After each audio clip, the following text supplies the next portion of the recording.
佢真係兩日冇醒過啊？係啊，你幫我扶佢起身啦。你講咩話？我冇講嘢啊。你冇講嘢？冇啊。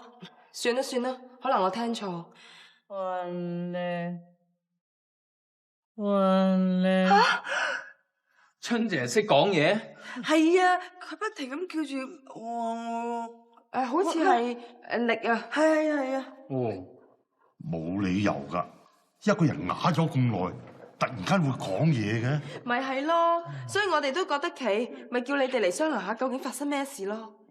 喂，佢會唔會喺山頭野嶺度遇到啲污糟嘢上咗身啊？唔怪得啦，可能俾鬼砸，咁啊搞到而家都未醒。咁咪揾個導師捉咗佢啦，咪應該上你身點算啊？同子乜鬼啊！快啲去啦！你快啲去啦！冬貴咪住，取翻你頭先話春姐講咗幾句宏力。好似係啊。咩啊？仲連續講咗好多句添啊！冇理由噶。宏力係咩嚟的㗎？宏力係天子個名，亦即係當今嘅皇上。哇！所有朝中嘅人都唔可以直呼其名嘅，春姐點會咁大膽呢？會同名同姓啊！同名同姓都即刻要改啦！明知故犯係死罪，只要話鬼神嘅傳說，根本不足為信嘅。哎呀，你估春姐同皇上係咪有拉楞啊？嗱嚇！春姐啊，你應下我哋啦，春姐。大奶啊，佢好凍啊！一定係唔夠暖啊！冬貴啊，攞件棉衲嚟啊！哦，快啲！唉，莫講佢啞噶啦，就算係好人好姐，病到瘟瘟陣陣都唔會講嘢啦嘛。嗱，我冚住佢。佢發冷啊佢。啊？裏邊好似有啲嘢喎。咦係喎，我幫你搣爛佢啊！做咩收到咁密㗎？你聽咩嚟嘅？咦？有細路仔肚兜喎。仲有塊玉牌添啊！做咩收到咁密實嘅呢？人真御寶，人真嚇！唔係啊嘛，仁真係皇上個老豆嚟啊！而且確係喎。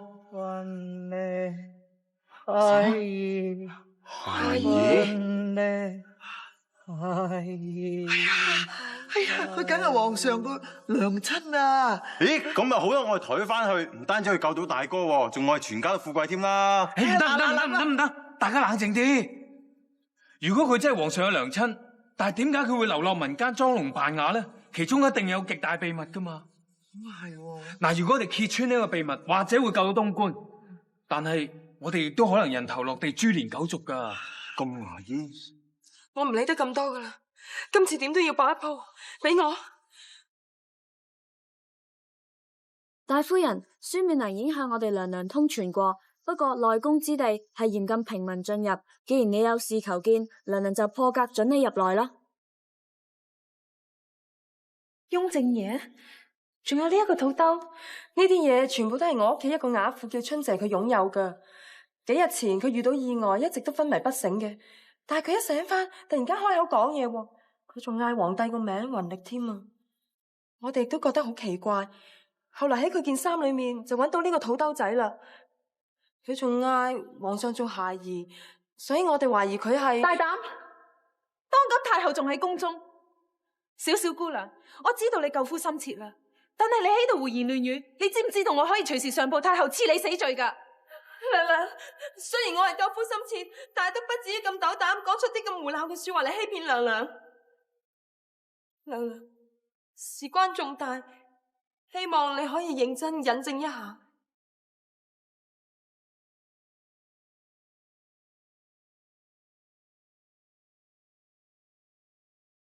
兒臣見過母后。太后吉祥。哦，皇帝德妃啱啦，戲開始冇耐咋，一齊觀賞啊！賜座。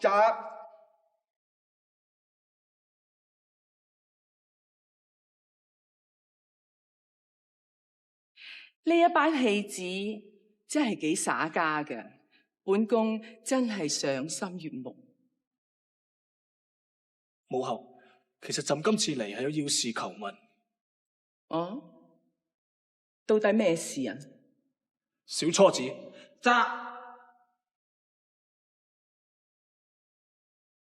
呢一件物件係朕喺民間搜羅翻嚟。呢個土兜仔喺土兜之旁仲有一塊玉佩，而呢塊玉佩同朕從小抬到大嘅呢一塊係一模一樣。喺玉佩之上仲有父皇嘅皇號添。奴才該死。母后，你冇事啊嘛？冇事，繼續啦。母后，朕好唔明白，呢一塊玉佩係朕兒時貼身之物，何以又會有另外一塊流落民間？皇帝，你不必多心。本宮啱啱至記起呢一塊玉佩本來係一對嘅。當日你孩提之時，先帝同本宮帶過你去避暑山莊遊玩，喺嗰個時候流失咗其中嘅一塊，可能係咁樣先至流落喺民間啫。睇嚟呢一件物品失而復得，德妃都出過唔少功勞啊！嗬。臣妾不敢。本宮有啲攰啊，皇帝，你哋慢慢觀賞啦。擺駕。喳。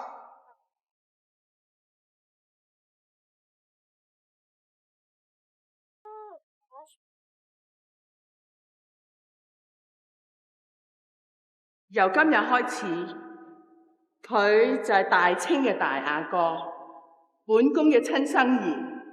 與你半點無關，你明白嗎？我明白。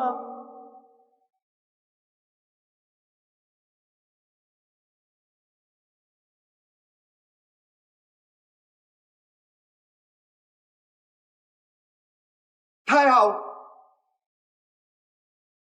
查到未？回太后，德妃娘娘曾經見過一名叫辛少少嘅女子。啊！佢醒啦！醒啦！準備。一、二、三，叩見太后。春姐，你唔使扮啞啦，我哋知道啦。你係太后啊嘛，知晒啲秘密啦。唔使揾啦，已經攞咗入宮俾皇上啦。係咯。哎呀，死啦！大禍臨頭啦！開聲啦！係啊，好啦，肥官有救啦。太后，你哋咁樣做會有殺身之禍㗎。唉，春姐，我哋咁做都係無非想你幫個忙救翻東官啫。唔得啦，你哋快啲走啦！哇，咁快下肢趕外走？係啦，冇錯啦。你走啦，再唔走嚟唔切㗎啦，走啦！你哋唔好亂嚟啊！你想捉我啫？你放咗佢哋啊！我跟你走。德妃娘娘，你哋係咩人啊？佢哋想捉春姐啊！保護佢哋。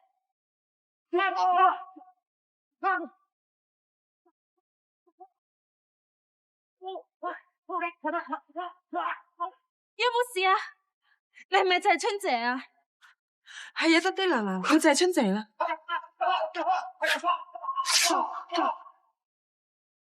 錢豐盈，錢豐盈就係太后嘅親兵。走，唔使追啦。唔通太后想殺人滅口？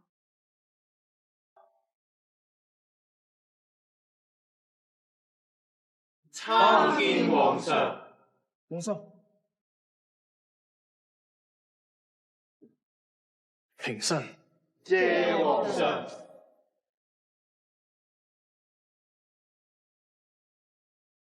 除咗春姐之外，一個人等跟我退下。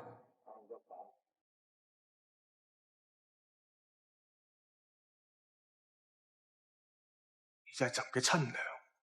哎呀，罪過！皇上個大嘅太后喺宮裏邊，我點係皇上嘅母后啊？你唔使唔認，朕唔經意將玉牌同埋小肚兜交咗俾太后。你估太后睇咗之後，佢有咩反應？太后睇咗之後有咩反應？我點知喎？佢先嚟嚇咗一驚，然後佢仲將自己飲緊嘅茶都倒瀉埋，仲淥親隻手添。太后竟然將所有嘅事講晒俾朕知，而家朕只係希望你同朕親口講一句，你就係朕嘅親娘。皇上，我邊有咁大個仔喎？點解你始終都唔肯認朕？咁多年嚟，你一直將玉牌貼身收藏，孤孤單單咁裝聾扮啞，目的就係隱瞞一啲重要嘅秘密。究竟係邊一個令到你咁樣做？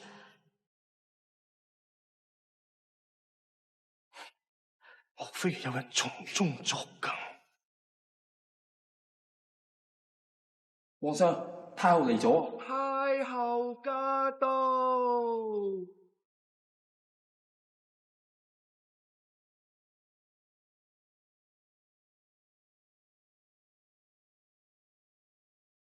參見皇上。參見太后。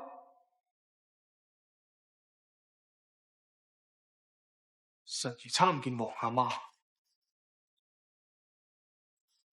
全部退下。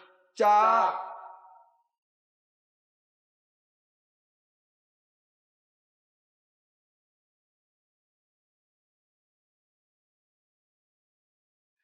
想唔到皇帝見咗嗰個人一陣啫，佢已經就可以令到皇帝你連向本宮請安都有所遲疑。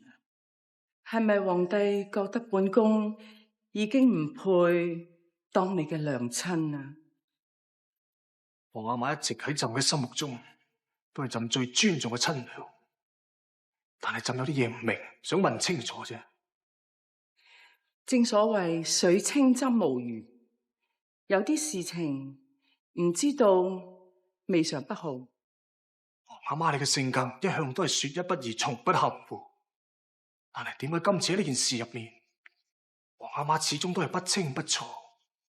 係咪有啲咩不可告人嘅秘密隱瞞臣兒呢？人說生娘不及養娘大，臣兒只係唔想貴為一國之君。慈母在堂都不能供養，皇阿媽對臣兒嘅撫養之恩因心而重，臣兒未敢一日或忘。皇帝，你大啦，到依家咁樣嚟逼本宮，你聽住，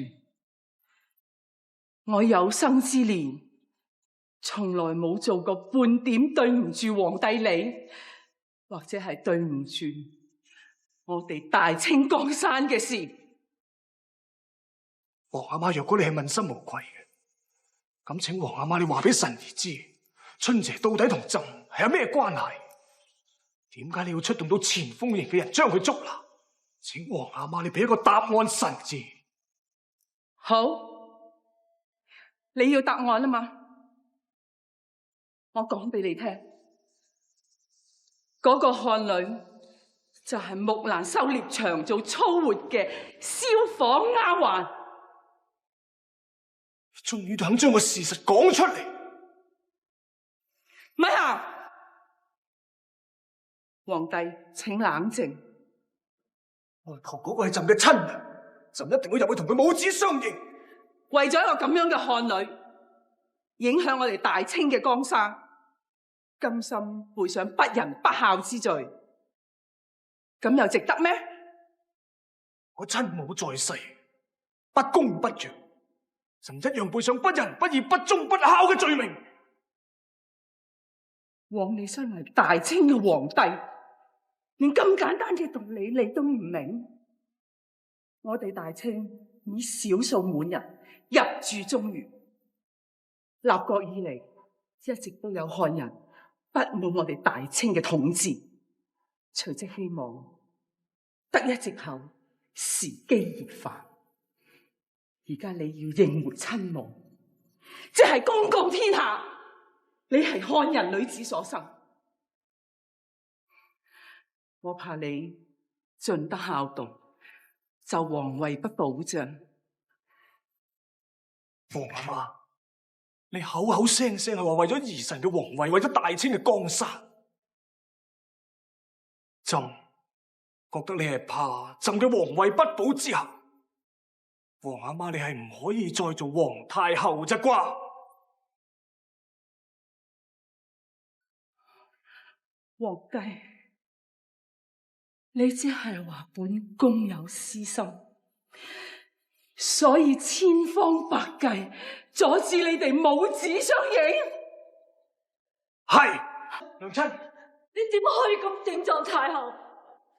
太后，真係對唔住啦！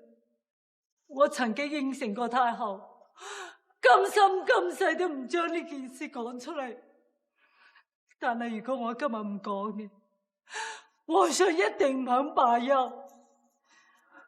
皇上，其實太后係我哋兩母子嘅大恩人，當初唔係得太后救咗我哋兩母子今日根本就冇機會見翻面。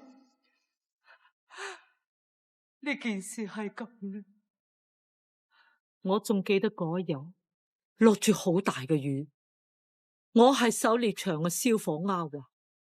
嗰日係木蘭秋闱，先帝仲係40個，佢係狩獵嘅時候飲咗落血，氣血上湧，所以服侍佢嘅公公匆忙安排咗我哋服侍先帝。10個月後，皇帝就出咗世。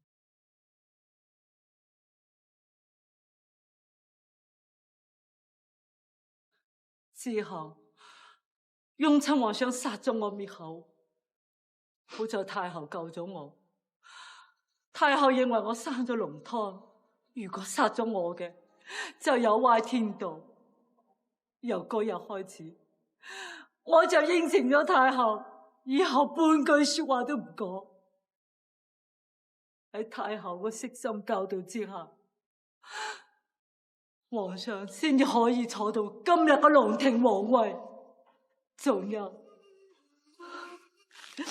以我卑賤嘅出身，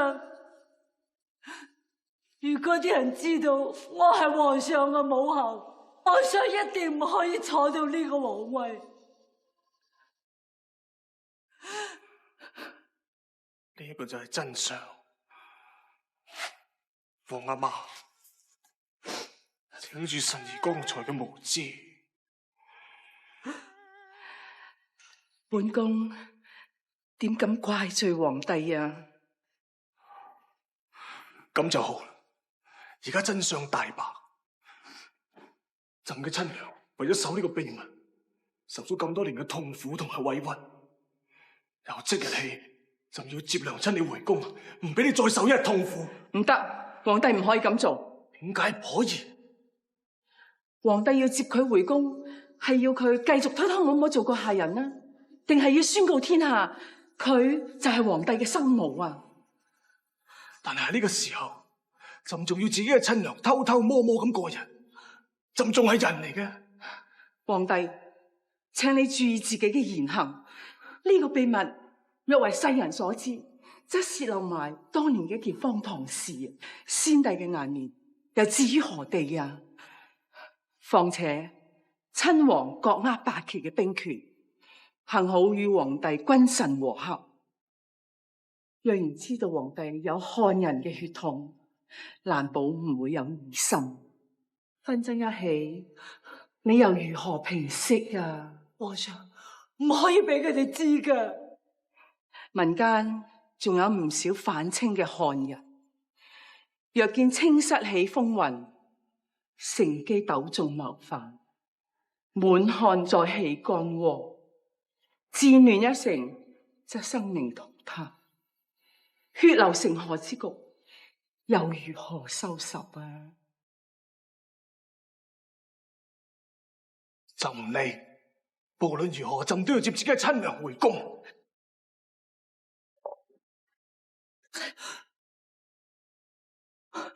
皇上，娘親，你唔可以為咗我起咁大個風波㗎。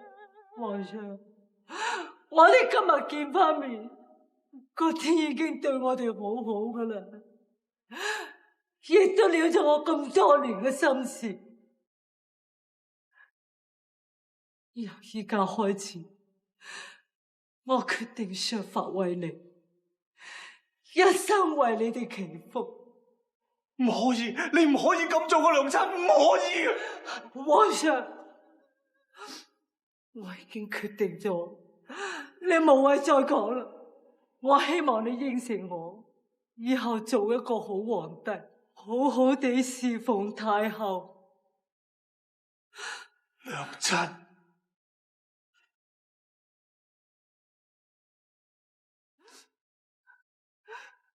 娘親。